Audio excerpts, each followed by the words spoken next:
కృపను బట్టి నా పిల్లల్ని అయితే ఎప్పుడూ టార్చర్ చేయలే. వాళ్ళని అడిగినా చెప్తారు మీరు.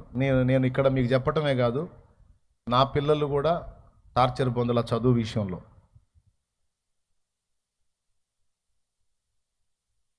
ఒకడికైతే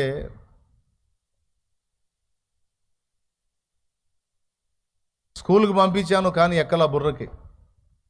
చిన్నప్పుడు మీకు తెలుసా, 1 సంవత్సరం స్కూల్ మానిపించా వాడిని. ఎవడో చెప్పను, ఇద్దరిలో ఒకడిని. దేవునికి స్తోత్రం. మళ్ళీ వాడు అవమానం ఫీల్ అయ్యే అవకాశం ఉంది. అందుకని నువ్వు నా పరువు బయట వేస్తున్నావు డాడీ అని చెప్పుకున్న రోజు వాడే చెప్పుకుంటాడు. దేవునికి స్తోత్రం. 1 సంవత్సరం స్కూల్ మానిపించాను నేను.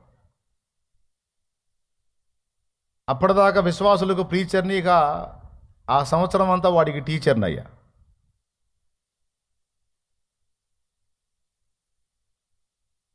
నాకు తెలిసిన సబ్జెక్ట్ అంతా వాడికి నేర్పా. ఇంకేం లేదు, నేను పరిచర్యకు పోయి రావటం, వాడిని కూర్చోబెట్టడం, వాడి చేత అన్ని రాయించటం, చదివించటం. దేవుని కృపను బట్టి వాడికి స్కూల్లో 6 తరగతులు చదివితే ఎక్కనిది, దేవుని కృపను బట్టి అంతా 2-3 నెలల్లో వాడికి అవగాహన కల్పించేటట్టు దేవుడు కృపనిచ్చాడు.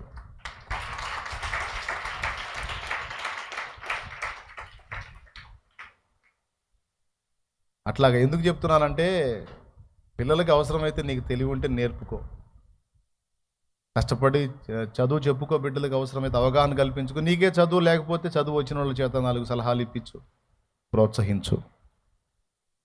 దేవుడి దయ వల్ల నేను అవగాహన బిడ్డ కల్పించకపోతే ఇప్పుడు వాడు చదవగలిగేవాడు కాదు. టైం తీసుకున్నా. ఎందుకంటే వాడు రెగ్యులర్గా స్కూల్కి వెళ్తున్నాడు.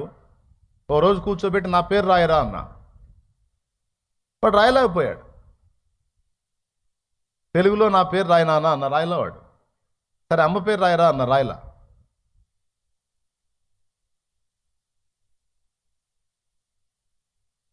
మళ్ళీ నెల నెల జీతం కడుతున్నాను, వాడిని స్కూల్కి పంపిస్తాను, వాడు రాయలేకపోయాడు. చాలా ఏడుపు వచ్చింది నాకు. ఎందుకు ఏడుపు వచ్చిందో తెలుసా? ఏడుపు ఎందుకు వచ్చిందో తెలుసా? ఎందుకు వచ్చి ఉండదు చెప్పండి. అసలు మీ ఐడియాలజీ తెలుసుకుంటాను. నాకు ఎందుకు ఏడుపు వచ్చిందో చెప్పండి మీరు. ఎందుకంటే మరి నెల నెల ఫీజు కడుతున్నాం, వాడికి ఏం రాలా, మరి ఏడుపు రాక ఆనందం వచ్చింది అయింది. ఫీజు అంతా పోయేగా, అవునా? తర్వాత టైం వేస్ట్ అయిపోయేగా. ఈ 2 కారణాలను బట్టి బాధ కలిగిద్దని మీరు అనొచ్చు, కానీ కాదు, అందుకు కాదు. టైం పోయినందుకు కాదు, ఫీజు పోయినందుకు కాదు నేను ఫీల్ అయింది. కనీసం రాయటము చదవటము కూడా రాకుండా 6 తరగతుల వరకు వాడు ఎలా వచ్చాడు, ఎంత ఒత్తిడి ఫేస్ చేసి ఉంటాడు. మిగిలిన వాళ్ళందరూ చక్కగా రాసి చదువుతూ ఉంటే వాళ్ళ మధ్య చదువు రాని స్థితిలో మొద్దులాగా ఉన్న వీడు ఎంత ప్రెజర్ అనుభవించి ఉంటాడని ఏడ్చా. పక్కన వాళ్ళని ఎంత బతిమలాడుకొని ఉంటాడు. ఎగ్జామ్స్ టైంలో అరే కొంచెం చూపించురా అని పక్కన వాళ్ళని ఎంత బతిమలాడుకొని ఉంటాడు, ఎంత మొత్తుకొని ఉంటాడు, ఎన్ని లంచాలు పెట్టుంటాడు. అవన్నీ జస్ట్ వాడి ప్లేస్లో కూర్చొని ఆలోచిస్తే నాకు ఏడుపు వచ్చింది.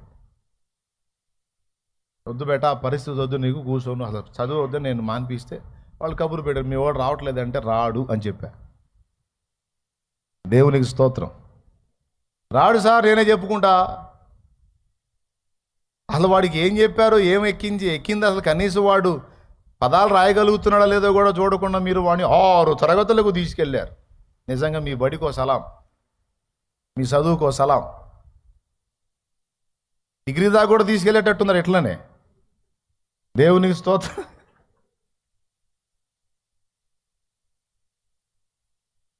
ప్రియులారా, నేనే చెప్పుకున్నాను ఈరోజు చక్కగా దేవుని కృపను బట్టి వాడు మీ పేరు కూడా రాస్తాడు. ఇప్పుడు